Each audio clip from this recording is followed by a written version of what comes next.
بسم اللہ الرحمن الرحیم الحمد للہ رب العالمین والعاقبۃ للمتقین والصلاة والسلام علی اشرف الانبیاء والمرسلین ومن تبعهم بإحسان وإیمان الی یوم الدین وبعد۔ سورۃ البقرہ آیت نمبر 284۔ اعوذ باللہ من الشیطان الرجیم للہ ما فی السماوات وما فی الارض، اللہ کے لیے ہے جو کچھ آسمانوں میں ہے اور جو کچھ زمین میں ہے۔ وَإِن تُبْدُوا مَا فِي أَنفُسِكُمْ، اور اگر تم ظاہر کرو جو کچھ تمہارے نفسوں میں ہے، او تخفوہ، یا تم اس کو چھپاؤ، یحاسبکم بہ اللہ، تو اللہ تبارک و تعالیٰ اس کا محاسبہ کرنے والے ہیں۔ یحاسبکم، محاسبہ کرنے والے ہیں تمہارا، بہ، اس کے ساتھ، یعنی اس چیز کے ساتھ جو تم چھپاتے ہو اور جو تم ظاہر کرتے ہو۔ فَيَغْفِرُ لِمَن يَشَاءُ وَيُعَذِّبُ مَن يَشَاءُ، سو اللہ سبحانہ و تعالیٰ معاف کر دیتے ہیں جس کے لیے چاہتے ہیں اور عذاب دیتے ہیں جس کو چاہتے ہیں۔ واللہ علی کل شیء قدیر، اور اللہ تبارک و تعالیٰ ہر چیز پر قدرت رکھنے والے ہیں۔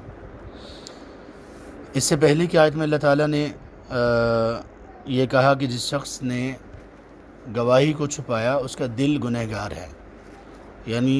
گواہی کو چھپانا یہ دل کی خیانت ہے۔ تو اس آیت میں اللہ تعالیٰ نے کہا کہ اللہ تبارک و تعالیٰ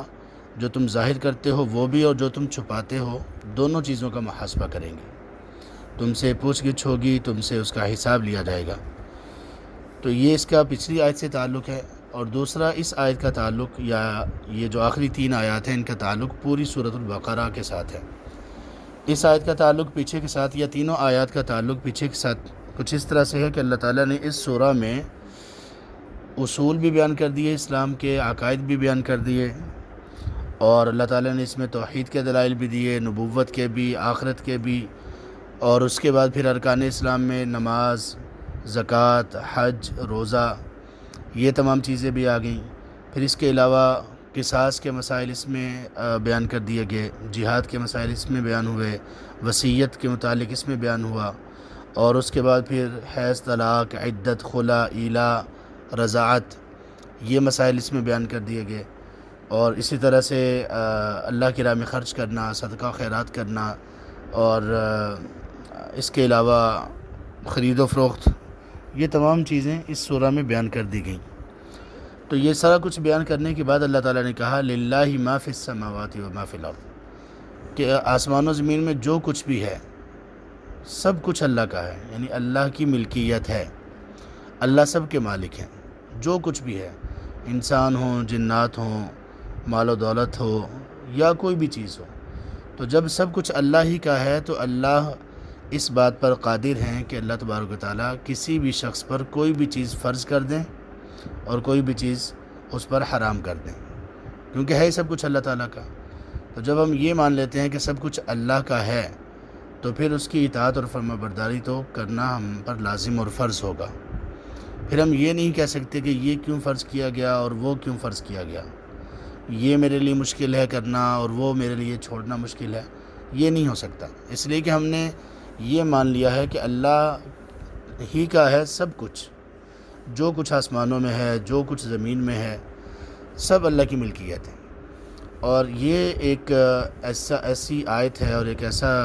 جملہ ہے کہ جس کی اگر انسان کو سمجھ آ جائے تو پھر وہ انسان کو اپنے مال کی، اپنی جائیداد کی، اور جن چیزوں کا وہ عارضی مالک ہے ان کی حیثیت اور اوقات کا پتہ چل جاتا ہے۔ آدمی پھر کبھی بھی اس پر اتراتا نہیں ہے، تکبر نہیں کرتا، گھمنڈ نہیں کرتا۔ اگر للہ ما فی السماوات و ما فی الارض پر انسان کا ایمان پختہ ہو جائے تو وہ کبھی بھی کسی کا حق نہیں مارے گا، کبھی بھی مال و دولت کی وجہ سے، دنیا کی وجہ سے کسی سے دشمنی نہیں کرے گا، کبھی بھی اس کے دل میں لالچ اور حرص نہیں آئے گی۔ یہ ایک چیز، یہ ایک نسخہ، یہ ایک ایسی عقیدے کی بات ہے، اگر یہ پختہ ہو جائے تو کتنا سکون انسان کو مل جاتا ہے۔ للہ ما فی السماوات و ما فی الارض، اس میں کہ یہ بھی ہے کہ انسان کا توکل مضبوط ہو جاتا ہے کہ جب سارا کچھ ہے یہ اللہ تعالیٰ کا آسمان و زمین میں، تو اللہ جو چاہتے ہیں، جس کو چاہتے ہیں دے دیتے ہیں، اور جو مجھے نہیں ملنا، اللہ نے جو نہیں چاہا میرے بارے میں، وہ مجھے کبھی نہیں ملے گا، وہ مال و دولت کی صورت میں ہو، وہ عزیز و اقارب کی صورت میں ہو، وہ کسی بھی نعمت کی صورت میں ہو۔ جو اللہ نے نہیں چاہنا، جو اللہ نے نہیں دینا، وہ نہیں ملے گا، اور جو اللہ مجھے دیں گے دنیا اس کو روک نہیں سکتی، دنیا اس کو روک نہیں سکتی۔ اور یہی بات اللہ کے رسول صلی اللہ علیہ وسلم اس طرح سے کہا کرتے تھے ہر نماز کے بعد، اللہم لا مانع لما اعطیت، اے اللہ کوئی بھی روکنے والا نہیں ہے اس چیز کو جو آپ نے عطا کیا، ولا معطی لما منعت، اور نہ ہی کوئی دینے والا ہے وہ جس کو آپ روک دیں۔ جو چیز آپ روک دیں وہ کوئی دے نہیں سکتا، اور جو آپ عطا کریں وہ کوئی لے نہیں سکتا، وہ کوئی روک نہیں سکتا۔ تو للہ ما فی السماوات و ما فی الارض میں یہ مضمون ہے۔ تو اس سے انسان کا عقیدہ، انسان کے اخلاق، اعمال سب پر اثر پڑتا ہے، اور بہت گہرا اثر ہے اس آیت کا اگر انسان اس کو سمجھ لے۔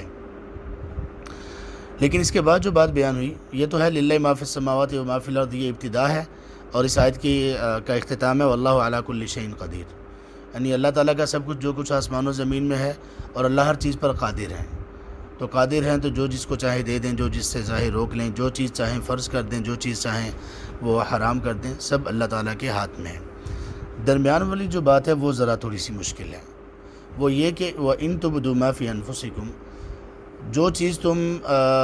ظاہر کرتے ہو اپنے نفسوں میں یا تم اس کو چھپاتے ہو، یعنی جو چیز تم ظاہر کر دو،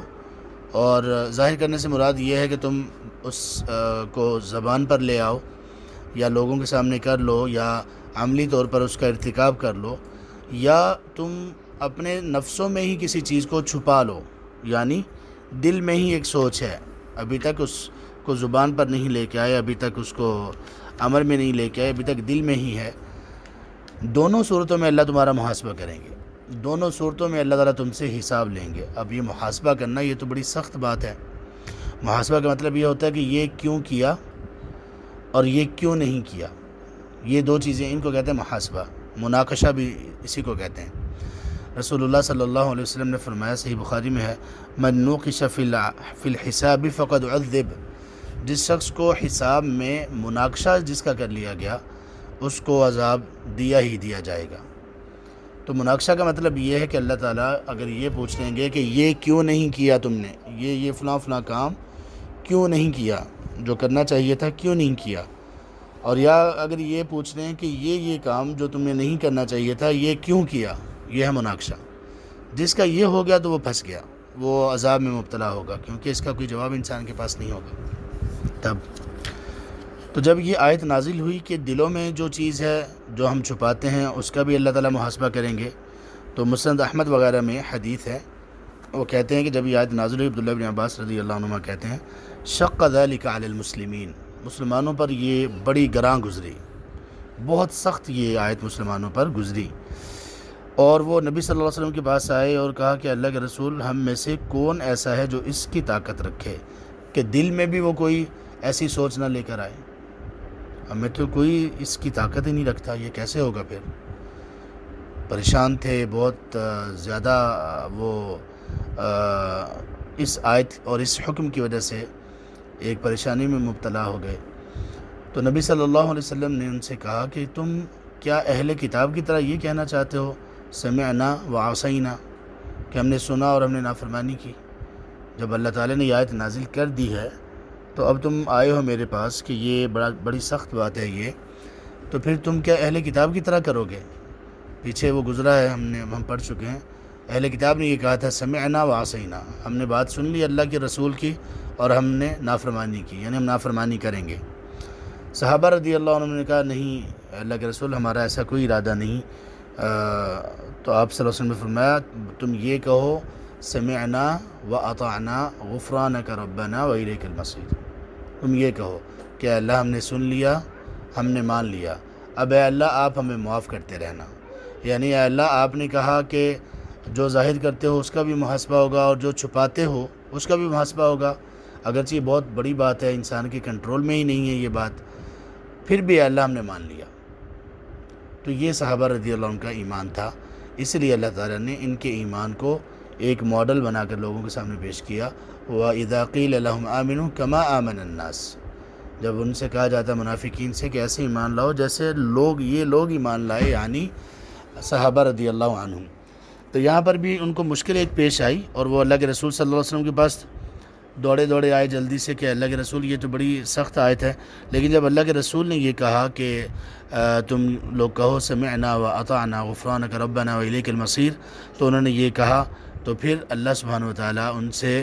ایسے راضی ہوئے کہ اللہ تعالیٰ نے اس کے بعد کی پھر دونوں آیات نازل کی، اور دونوں آیات کے بہت فضائل ہیں، اور اس میں اللہ تعالیٰ نے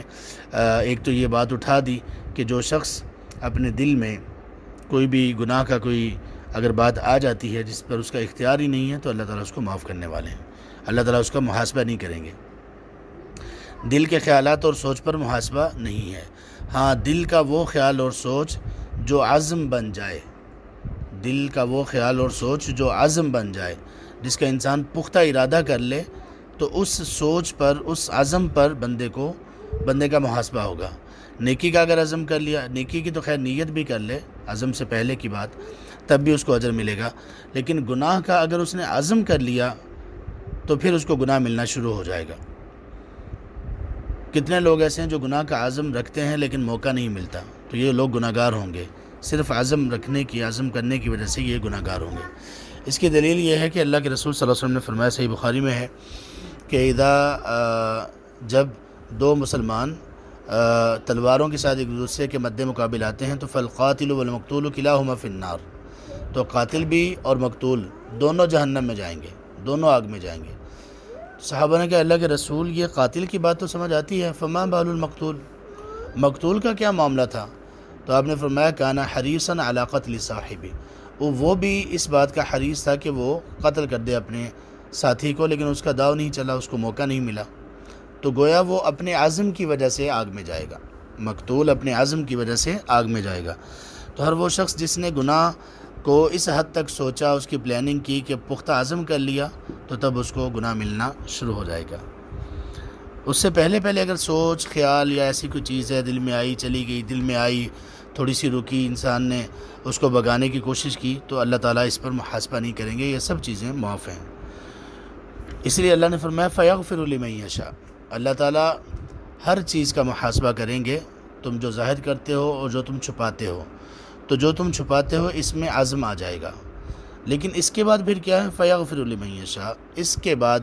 جو بندہ کسی بھی چیز کو ظاہر کرے یا چھپائے، کسی بھی گناہ کو ظاہری گناہ کرے یا چھپا ہوا گناہ کرے،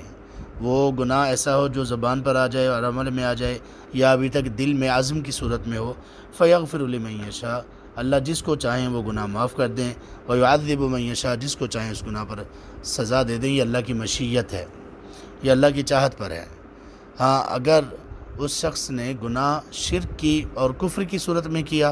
اور اسی پر فوت ہو گیا، تو تب اللہ تعالیٰ اس کو معاف نہیں کریں گے، یہ اللہ کا کہنا ہے۔ لیکن جس نے کفر اور شرک کے کم پر کوئی گناہ کیا اور اس کے بعد پھر اللہ تعالیٰ کی مشیت اس کے ساتھ ہے، چاہے تو اللہ اس کو معاف کر دیں اور چاہے تو اللہ اس کو عذاب دے دیں، واللہ علی کل شیء قدیر، اور اللہ ہر چیز پر قادر ہے، عذاب دے دیں، سب کو عذاب دیں، اللہ اس پر بھی قادر ہے، کوئی اللہ کے سامنے کھڑا نہیں ہو سکتا، کوئی اس کا انکار نہیں کر سکتا، کوئی اس سے بچ نہیں سکتا، اور اگر اللہ چاہیں تو سب کو معاف کر دیں، جن کو اللہ نے کہا کہ معافی مل سکتی ہے، سب کو اللہ معاف کر دیں، تو اللہ تبارک و تعالیٰ اس چیز پر بھی قادر ہیں، کوئی اللہ تعالیٰ کو اللہ کے فیصلے سے روکنے والا نہیں ہے، اور اللہ تبارک و تعالیٰ کے ہر فیصلے میں حکمت ہے۔ اللہ تبارک و تعالیٰ ہمیں بھی ایمان ایسا نصیب کریں کہ جو بات بھی ہم تک پہنچے ہم اس کو ماننے کے لیے تیار ہو جائیں، آمین یا رب العالمین۔ سبحانک اللہم و بحمدک، اشہد ان لا الہ الا انت، استغفرک و اتوب الیک۔